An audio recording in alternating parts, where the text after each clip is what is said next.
Hello everyone, welcome back math success channel. तो इस channel में हम सी टेट की फर्स्ट क्लास है ये आज सी टेट की, जो मैं शुरू करने जा रही हूँ। टॉपिक ज्यामिति ज्योमेट्री हमारा टॉपिक रहेगा, ज्यामिति ज्योमेट्री। तो ये दोनों ही का ही पेपर 1 का भी है और पेपर 2 का भी टॉपिक है, जिसमें ज्यामिति दोनों में ही आ रही है। तो पहले बेसिक कॉन्सेप्ट क्लियर कर लेते हैं कि जो रेखाएं क्या होती हैं, लाइंस क्या है, पॉइंट्स क्या है, बिंदु क्या है हमारे, और जो आपस में लाइन इंटरसेक्ट करती हैं वो क्या है, तो एंगल्स क्या है। तो पहले हम लोग बेसिक चीज़ें क्लियर कर लेते हैं, फिर हम इसके कॉन्सेप्ट के बाद फिर हम क्वेश्चंस पे आएंगे और उनकी प्रैक्टिस करेंगे। तो चलते हैं, हमारे ज्योमेट्री का जो स्टार्ट हो रहा है। तो ज्योमेट्री टॉपिक दोनों के लिए, first paper and second paper. तो ज्योमेट्री जो होती है हमारा एक आकृति है। आकृति का सबसे बेसिक जो पॉइंट होता है, जो जहाँ से ज्योमेट्री की नींव रखी जाती है, हमारी जो ज्योमेट्री बनती है, जहाँ से जो नींव रखी जाती है वो बिंदु से रखी जाती है। जो आकृति जो बनती है सबसे शुरू में बिंदु से बनती है। तो बिंदु बिंदु मीनिंग पॉइंट। तो बिंदु से आप, ये आपके सामने एक बिंदु है, तो इससे हमारी ज्योमेट्री का निर्माण होता है, इससे हमारी आकृति का निर्माण होता है। कैसे?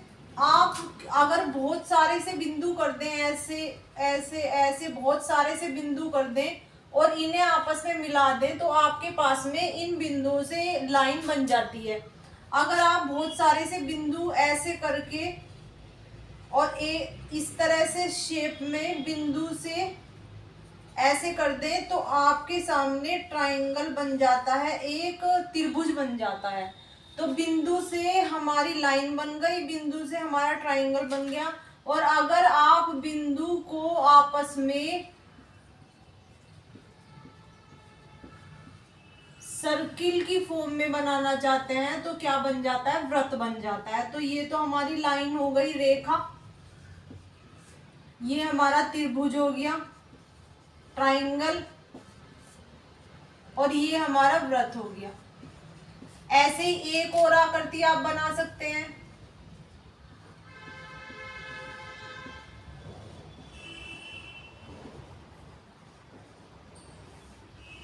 ये हमारा चतुर्भुज हो गया। चतुर्भुज में आपका वर्ग हो सकता है, आयत हो सकता है, समांतर चतुर्भुज हो सकता है। ऐसे ट्राइंगल में भी आपके पास में समबाहु त्रिभुज हो सकता है, विषमबाहु त्रिभुज हो सकता है, समकोण त्रिभुज हो सकता है। हमारा इसमें समबाहु त्रिभुज हो सकता है, विषमबाहु त्रिभुज हो सकता है, समकोण त्रिभुज हो सकता है, या जो हमारे 6 पूरे त्रिभुज हो सकते हैं उनमें से कोई सा भी त्रिभुज हो सकता है। ऐसे इसमें चतुर्भुज में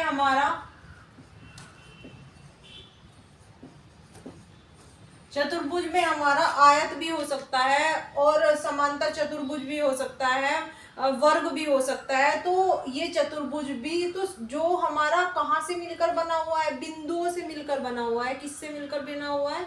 बिंदुओं से मिलकर बना हुआ है।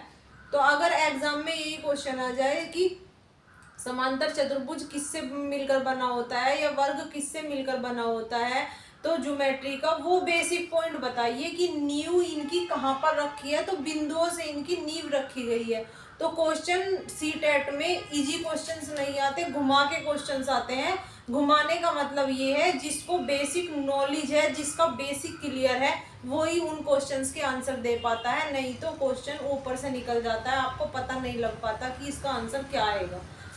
अब चलते हैं, देखो यहाँ वृत्त में हमारी रेडियस 2 भी हो सकती है, 2 रेडियस का वृत्त भी हो सकता है, 4 रेडियस का भी हो सकता है, यहाँ पे 5 का भी हो सकता है, 6 का भी हो सकता है। तो कोई भी वृत्त है किससे मिलकर बना होता है? बिंदु से मिलकर बना होता है। अब आते हैं हम, सेकंड पॉइंट है हमारा रेखा, लाइन पर आते हैं। तो लाइन वो होती है जो दोनों तरफ एरो का निशान होता है। दोनों तरफ एरो का निशान मतलब कि यहाँ पर भी ये पता नहीं कहाँ जा रही है, इन्फिनिटी तक है इसकी लंबाई, और इधर भी पता नहीं है कहाँ जा रही है। तो जब भी हम लाइन की बात करेंगे तो क्वेश्चन एग्जाम में ऐसे आ जाता है कि क्या लाइन की लंबाई नापी जा सकती है। तो आप नो, उसमें यस या नो में अगर रहेगा तो 4 ऑप्शन रहेंगे, एक में यस रहेगा, एक में नो रहेगा, थर्ड में यस या और नो रहेगा, एंड फोर्थ में ये रहेगा कि इनमें से कोई नहीं।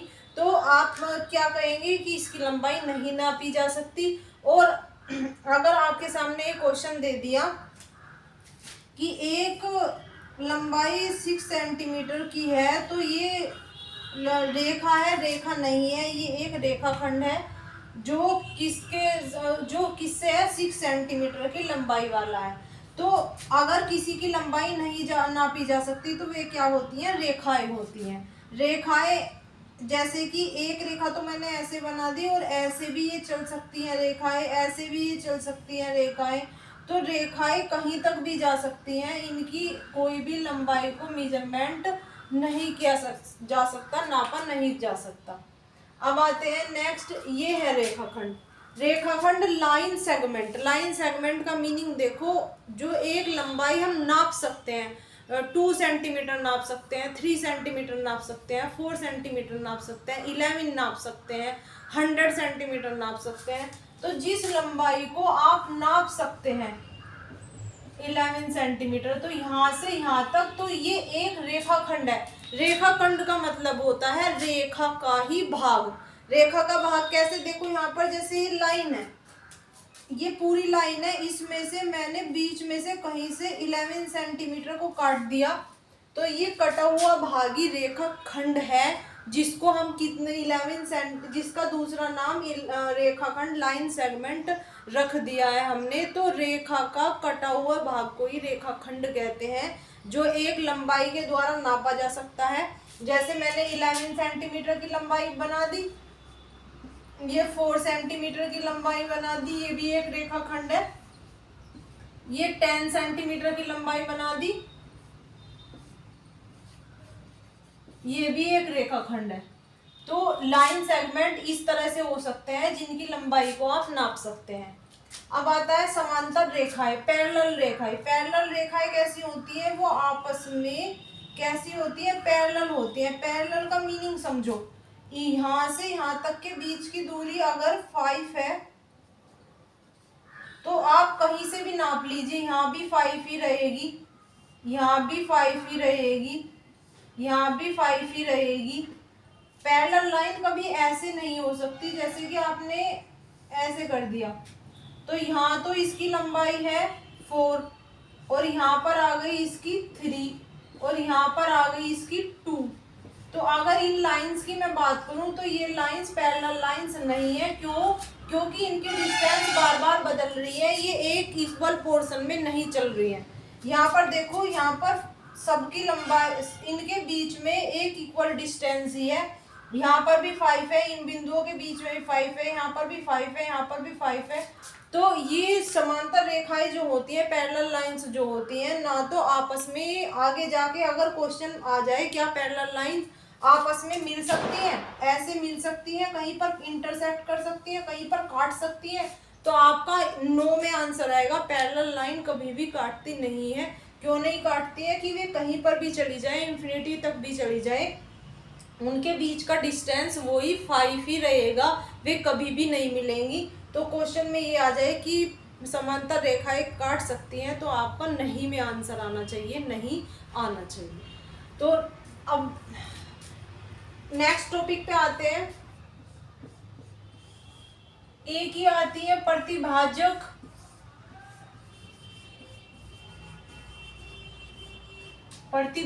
रेखाएं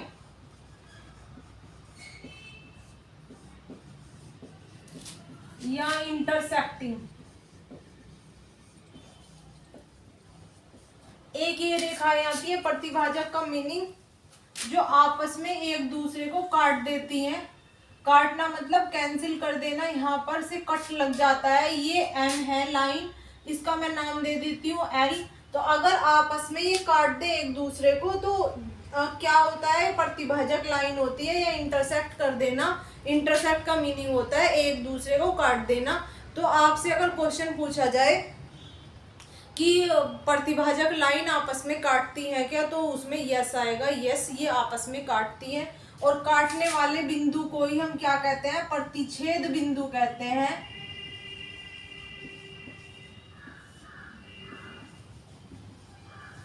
इंटरसेक्ट पॉइंट कहते हैं, प्रतिच्छेद बिंदु कहते हैं। तो अगर आपसे क्वेश्चन में ये पूछा जाए कि जो हमारी प्रतिभाजक रेखाएं हैं वो कितने बिंदु पर प्रतिच्छेद करती हैं, तो आपके आंसर में यहाँ पर कितना आएगा, 1 आएगा। यहाँ पर 1 पर ये इन्होंने प्रतिच्छेद किया है, कितने बिंदु पर, 1 बिंदु पर इन्होंने प्रतिच्छेद किया है। अब आते हैं नेक्स्ट पॉइंट आता है हमारा, एक रेखाएं ऐसी होती है, ये रेखाएं है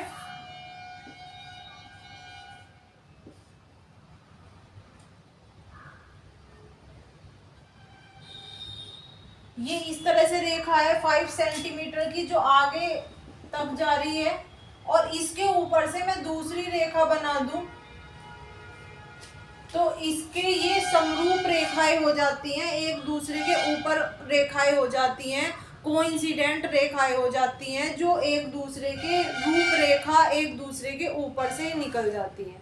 तो ये संगामी रेखाएं, संगामी रेखाएं कौन सी होती हैं, जैसे कि एक रेखा हमारी L है, दूसरी M है, तीसरी N है। तो अब इनको कैसे डिनोट करेंगे, आपने ऐसे कर दिया, ये हमारी रेखा कौन सी है, L, ये बना दी आपने M, ये बना दी आपने N। तो संगामी का मीनिंग है एक ही बिंदु से निकलने वाली रेखाएं, और भी आप ले लीजिए, P ले लीजिए, Q ले लीजिए, तो ये वाली आपकी P, ये वाली आपकी Q। तो संगामी का मीनिंग हुआ एक ही बिंदु से निकलने वाली सारी रेखाएं। ये जो L, M, N, P, Q है, ये जो सारी रेखाएं हैं, ये कैसी है, संगामी रेखाएं हैं, जो कि एक बिंदु से निकलती हैं। तो अगर एग्जाम में आपके पास 4 ऑप्शन आएंगे और ऑप्शन में आपको ऐसे मिल जाए कि ये वाली रेखाएं संगामी है, या फिर ये वाली रेखाएं संगामी है, या फिर ये वाली रेखाएं संगामी है, तो आप तुरंत आंसर लगा देंगे कौन सी रेखाएं संगामी है, ये रेखाएं संगामी है। क्लियर। अब चलते हैं, नेक्स्ट टॉपिक आता है हमारा कोण। अब तक तो मैंने रेखाएं पढ़ाया है आपको, रेखाएं कौन सी है, समांतर कौन सी है, पैरेलल जिसे कहते हैं, संगामी कौन सी है, सारी रेखाएं पढ़ा दी। अब चलते हैं हम अपने कोण। कोण पर देखिए आप, कोई भी 2 लाइन है, कोई भी 2 रेखा है, 2 रेखा आप जोड़ दीजिए। जैसे आपने एक रेखा ए बी है, ये वाली रेखा है हमारी, एक रेखा ए सी है। अगर आपने इनको जोड़ दिया ऐसे एक पॉइंट पर, आपने इनको जोड़ दिया, तो ये जो झुकाव बनता है थीटा, ये जो एंगल बनता है, ये 10 डिग्री भी बन सकता है, 30 डिग्री भी बन सकता है, 20 डिग्री भी बन सकता है, 60 डिग्री भी बन सकता है। तो ये जो झुकाव बनता है, इसको ही हम क्या कहते हैं, कोण कहते हैं। अब कोण कितने प्रकार के होते हैं, कोण हमारा 10 डिग्री भी हो सकता है, 60 डिग्री भी हो सकता है, 90 डिग्री भी हो सकता है, अब 125 डिग्री भी हो सकता है, 180 डिग्री भी हो सकता है, 360 डिग्री भी हो सकता है। तो इन कोणों के हमारे अलग अलग नाम होते हैं। कौन से कोण का हमने क्या नाम रखा हुआ है, कौन सा कोण किसके बीच में आता है, वो न्यून कोण है, अधिक कोण है, या फिर समकोण है, या फिर रिफ्लेक्सिव वाला कोण है, संपूरक कोण है, या फिर कोटिपूरक कोण है, कौन से कोण का क्या नाम है। अब हम आगे पढ़ते हैं। तो अगर आपसे पूछा जाए ये क्या है, सिंपल नंबर, जो बेसिक नाम है इनका कोण है, लेकिन ये किस कैटेगरी में आते हैं, कौन सी वैरायटी में आते हैं, अब हम आगे पढ़ते हैं। सबसे पहले आता है समकोण। समकोण जो होता है हमारा 90 डिग्री का कोण होता है, कितने डिग्री का, 90 डिग्री अगर आपका बन जाए तो हमारा ये क्या हो जाता है, समकोण हो जाता है। तो बस ये तो एकदम थीटा इज इक्वल टू 90 पर ही समकोण बनता है, समकोण एंगल कहलाता है, राइट एंगल कहलाता है, और किसी भी एंगल पर ये राइट एंगल नहीं बनता, बस 90 डिग्री पर ही राइट एंगल बनता है। तो एग्जाम में आ जाए, ऑप्शन में आपके पास 30 डिग्री आ जाए, 45 डिग्री आ जाए, या 90 डिग्री आ जाए, और आपसे पूछा जाए कि इनमें से तीनों में से समकोण कौन सा है, तो आप किस पर टिक करेंगे, ये वाला आपके पास में समकोण है। अब आता है आपके पास में न्यून कोण। न्यून कोण जो होता है हमारा समकोण से छोटा होता है, ये हमारा 90 डिग्री पे समकोण है, इससे छोटा होता है। छोटे का मतलब हमारा 10 डिग्री भी हो सकता है, 20 भी हो सकता है, 30 भी हो सकता है, हमारा 40 भी हो सकता है, 50 भी हो सकता है, 60 भी हो सकता है, और 90 के पास में 89 भी हो सकता है, पर 90 नहीं हो सकता, क्योंकि 90 होते ही वो कौन से एंगल में काउंट हो जाएगा, समकोण में काउंट हो जाएगा। तो 89 तक का जो जीरो से शुरू होके हाँ आप जीरो भी लगा सकते हैं, 0 डिग्री वाला एंगल, जीरो से शुरू होके और 89 तक के बीच में जितने भी एंगल आएंगे ये आपके किस पर आएंगे, न्यून कोण पर आएंगे। एग्जाम में आपके पास में आ गया कि न्यून कोण कौन सा है, टिक लगाना है आपको। एक तो 20 डिग्री है, 135 डिग्री है, 90 डिग्री है। तो आप कौन से पर टिक लगाएंगे, न्यून कोण को आपको बताना है। न्यून कोण कौन से पे लगाएंगे, कौन से पे टिक लगाएंगे आप, 20 डिग्री पर टिक लगाएंगे। तो 90 से छोटा और 0 डिग्री से बड़ा, जो 0 और 90 के बीच में नंबर आता है हमारा, वही हमारे न्यून कोण होते हैं। आपको ये ध्यान रखना है कि 90 से छोटा नंबर जो होगा वो आपका न्यून कोण में आता है। अब नेक्स्ट टॉपिक पे आते हैं। नेक्स्ट पे आते हैं हम, अधिक कोण कौन सा होता है हमारा। अधिक कोण की वैरायटी में कौन कौन से आते हैं हमारे, जो 90 के और 180 के बीच में जो एंगल होते हैं हमारे, यहाँ पर जो एंगल होंगे वो होंगे हमारे अधिक कोण में आएंगे। जैसे यहाँ पर जो भी एंगल आएंगे वो आपके अधिक कोण में आएंगे। अधिक कोण में आपका 120 भी आ सकता है, अधिक कोण का आपका 110 भी आ सकता है, अधिक कोण में आपका 115 भी आ सकता है, और 170 भी आ सकता है, 169 भी आ सकता है, 179 भी आ सकता है।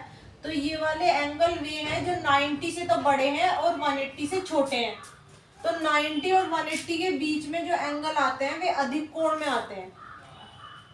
अब आ जाते हैं रिजु कोण। रिजु कोण जो होता है हमारा स्ट्रेट वाला एंगल होता है। रिजु कोण पूरा कंप्लीट 360 डिग्री, 360 डिग्री पर जो पूरा हो जाता है, 0 से शुरू होके और पूरा कंप्लीट एंगल 360 पर, तो वो तो होता है हमारा रिजु कोण। नेक्स्ट में आते हैं हम वृत्त कोण। वृत्त कोण जो होता है हमारा,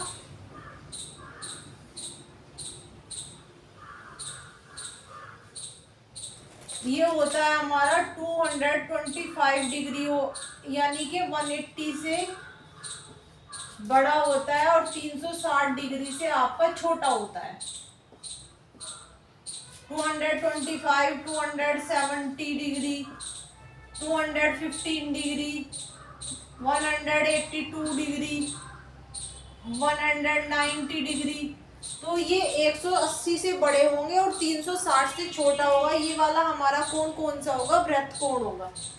फिर आता है आपका आसन कोण या एडजेसेंट कोण। एडजेसेंट कोण में ऐसे होते हैं कि ये आपका एक कोण बना हुआ है, ऐसे एंगल बना हुआ है ऐसे, फिर इसी से ही मिला के कोण बनाना है हमें दूसरा। ये आपने बना दिया, तो अगर मैं इसका नाम ए दूं और इसका बी दूं, तो ये आपस में कैसे हैं, ए एंड बी आपस में कैसे हैं, आसन कोण है। आसन कोण का मतलब, एडजेसेंट कोण का एंगल का मतलब है आपस में जुड़े हुए हैं एक दूसरे से। कैसे जुड़े हुए हैं, इस वाली लाइन के द्वारा जुड़े हुए हैं। ये देखो यहाँ पर P एंड Q, तो P एंड Q हमारे आसन कोण है, एडजेसेंट एंगल है। कैसे आपको कंफर्म हुआ, क्योंकि ये दोनों ही इस लाइन से जुड़े हुए हैं। दोनों ही किस लाइन से जुड़े हैं, इस लाइन से जुड़े हुए हैं। अब नेक्स्ट में आते हैं। एक देखो, एक पॉइंट ये आता है कि आपको एंगल का नाम लिखना है, तब आप कैसे लिखते हैं। ये आपका नाम, ये एंगल का नाम है ABC, और आपको इसका नेम लिखना है। कैसे लिखते हैं, तो या तो आप इसे, कहाँ पर बना हुआ है एंगल, बी पर बना हुआ है, तो इसका नाम आप ऐसे भी लिख सकते हैं, एंगल बी। या फिर आप इसका नाम ऐसे भी लिख सकते हैं कि बी को आपको बीच में रखना है, ABC, एंगल ABC। इसका मीनिंग ये है कि हमारा बी पर जो है एंगल बना हुआ है। तीसरा नाम इसका ये भी हो सकता है CBA, एंगल CBA। तो कई बार नेम भी सिलेक्ट करने के लिए आ जाते हैं कि किस प्रकार से हमारा एंगल कौन सा है ये। तो जब भी हम इस एंगल की बात करेंगे तो ये बी हमारा बीच में ही रहेगा, चाहे आप इधर से काउंट करो ए बी सी या आप इधर से काउंट करो सी बी ए। तो इस एंगल का नाम आप तीन तरीके से लिख सकते हैं, एंगल बी से भी लिख सकते हैं, एंगल ए बी सी भी लिख सकते हैं और एंगल सी बी ए भी आप लिख सकते हैं। तीनों ही टाइप में ये इसी एंगल का नाम है। जैसे हमारे घर में एक बच्चे का नाम होता है सोनू, छोटे से बच्चा है, 5 साल का बच्चा है, आपने प्यार से उसका नाम रखा हुआ है सोनू। किसी दूसरे ने उसका नाम रखा हुआ है मोटू, उसी घर के सदस्य ने उसका नाम रखा हुआ है गोलू। तो एक ही आदमी के, एक ही बच्चे के कई नाम हो सकते हैं। तो बच्चा एक ही है पर नाम उसके कई हो सकते हैं। नेक्स्ट पॉइंट पे आते हैं। वो पॉइंट आपके बहुत इंपॉर्टेंट है, इसमें से जो सीटेट में हर बार क्वेश्चन आता है। सीटेट में या तो कोटि पूरक से आता है या फिर संपूरक कोण से आता है, लेकिन आता जरूर है। कोटि पूरक का इसको तो कहते हैं कॉम्प्लीमेंट्री एंगल और इसको कहते हैं सप्लीमेंट्री एंगल। तो कोटि पूरक में कॉम्प्लीमेंट्री एंगल में क्या होता है कि दोनों एंगल का सम कितना होना चाहिए, 90 डिग्री होना चाहिए। और इसमें दोनों एंगल का सम कितना होना चाहिए, 180 डिग्री होना चाहिए। अगर आपके पास में एक एंगल है कितना, ये कोटि पूरक देखो ऐसे बनेंगे, ये कोटि पूरक। अगर ये आपके पास में कितना है 30 डिग्री है तो दूसरा कितना होगा 60 डिग्री होगा। दोनों को प्लस करके देखो 90 डिग्री आ रहा है, दोनों को प्लस करोगे तो 90 डिग्री आ रहा है। और 90 डिग्री आते ही ये 30 और 60 आपस में ये वाले एंगल कैसे हो गए, कोटि पूरक एंगल हो गए।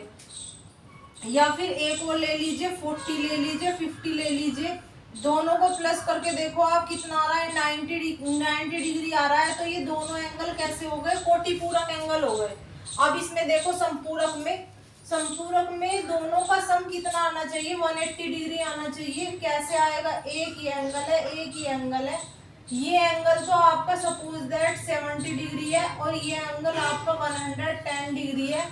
तो दोनों को प्लस करके देखो आप कितना आएगा, 180 डिग्री आएगा, 180 डिग्री आएगा। तो ये कैसा एंगल हुआ, दोनों एंगल 70 एंड 110 कैसे हुए, संपूरक कोण हुए।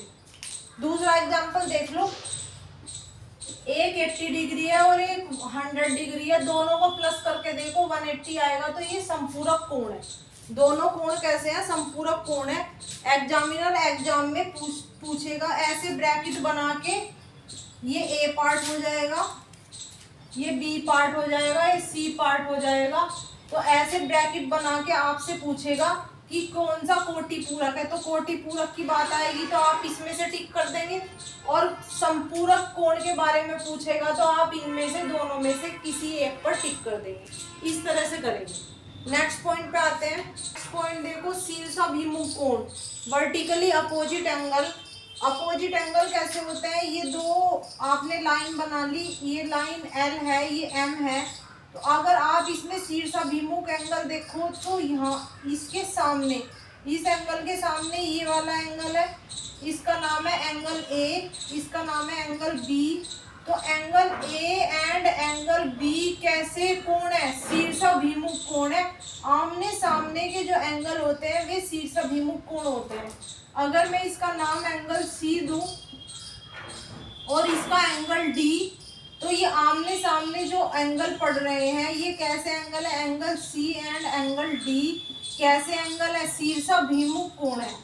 तो जो आमने सामने एंगल होते हैं, आमने सामने एंगल होते हैं, एंगल सी एंगल डी के सामने है, एंगल डी एंगल सी के सामने है, तो ये शीर्षाभिमुख है। ऐसे ही एंगल बी एंगल ए आपस में एक दूसरे के आमने सामने है, तो ये शीर्षाभिमुख कोण है। नेक्स्ट में आते हैं संगत एवं एकांतर कोण। तो ये देख लीजिए आप,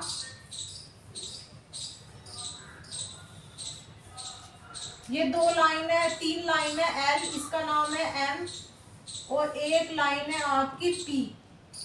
आप ये देखो संगत, यहाँ पर इस ये दोनों लाइन जो है वो समांतर लाइन है, और ये तीसरी लाइन जो है हमारी तिर्यक लाइन है, काटने वाली तीसरी लाइन है। तो यहाँ पर अगर मैं इसका नाम दूं एंगल ए, तो अगर मैं संगत कोण की बात करूं तो संगत कोण जो होते हैं हमारे ए की साइड में होते हैं, ए की तरफ होते हैं। कैसे? ये देखो एंगल ए, तो यहाँ पर एंगल बी के साथ में ए की तरफ है, ये लाइन से इधर की तरफ ही है, लाइन से इधर नहीं है। लाइन से ए की तरफ जो बनते हैं वो संगत कोण होते हैं। तो अब एंगल ए एंगल बी संगत कोण हुए। ऐसे ही अब ये देखो एंगल सी, नीचे आ जाओ, फिर एंगल डी, ये भी लाइन से इधर की तरफ ही है, लाइन से इधर ही है, इधर तो नहीं है, राइट में तो नहीं है, लेफ्ट में ही है। तो एंगल सी एंगल डी के क्या हुआ? संगत कोण हो गए। अब इधर की बात कर लीजिए आप, एंगल पी एंगल क्यू।